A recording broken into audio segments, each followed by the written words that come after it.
Welcome everyone to the episode 10 of the Big Question series of Eastcock Group, where the burning questions are addressed by Mr. Hemant Kharse.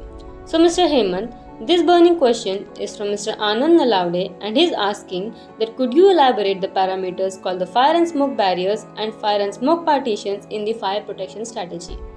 Okay, great question by Mr. Anand. I think to me it's a burning question in the industry, and it's very critical for all of us as a citizen of the country, as an occupant, profession of the country. We should always ensure about life safety.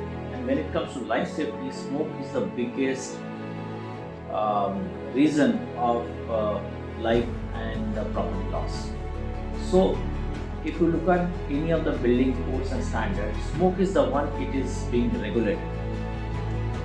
For any kind of properties, and specifically a high-rise building or a very large campuses where you have a chance of a smoke propagation, it is extremely important that how the smoke is going to travel through the various areas, getting to the ceiling or roof of the building, and then it is getting spread out into the building.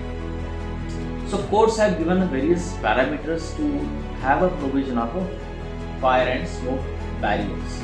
Now first understand there is a difference between fire and smoke barrier and fire and smoke partitions. So let's look at very quickly how that difference is all about. So word itself it is actually differing. When you mention a smoke, it is nothing but a rated material which is going to restrict the smoke spread from one area to other area. Vis-a-vis, when you use the smoke partition, it could be a non-rated, horizontal, vertical kind of a material which is going to confine a specific smoke to that area.